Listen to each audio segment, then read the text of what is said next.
વડોદરા જિલ્લામાં વિશ્વ પર્યાવરણ દિન નિમિત્તે વડોદરા મહાનગરપાલિકા દ્વારા એક પેડ માં કે નામ અભિયાન હેઠળ દંતેશ્વર વિસ્તારમાં વૃક્ષારોપણ કાર્યક્રમ યોજાયો હતો। ત્યારબાદ હરણી ખાતે નવા ઓક્સિજન પાર્કનું લોકાર્પણ કરવામાં આવ્યું। કાર્યક્રમમાં રાજ્યના મહિલા અને બાળ કલ્યાણ મંત્રી મેયર સહિત ઘણા મહાનુભાવો ઉપસ્થિત રહ્યા હતા। નાગરિકોને વૃક્ષોના રોપાઓનું વિતરણ કરી પર્યાવરણ સંરક્ષણ અને હરિયાળી વધારવાનો સંદેશ આપવામાં આવ્યો હતો।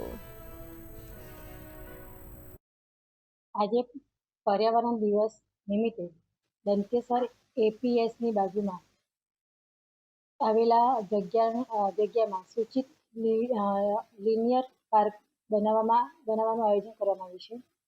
आ पार्क आशरे 3700 ચોરસ મીટરનું બનાવવામાં આયોજન કરવામાં આવ્યું છે, જેમાં CSR હેઠળ L&T કંપનીના સહયોગથી કેચ ફાઉન્ડેશન દ્વારા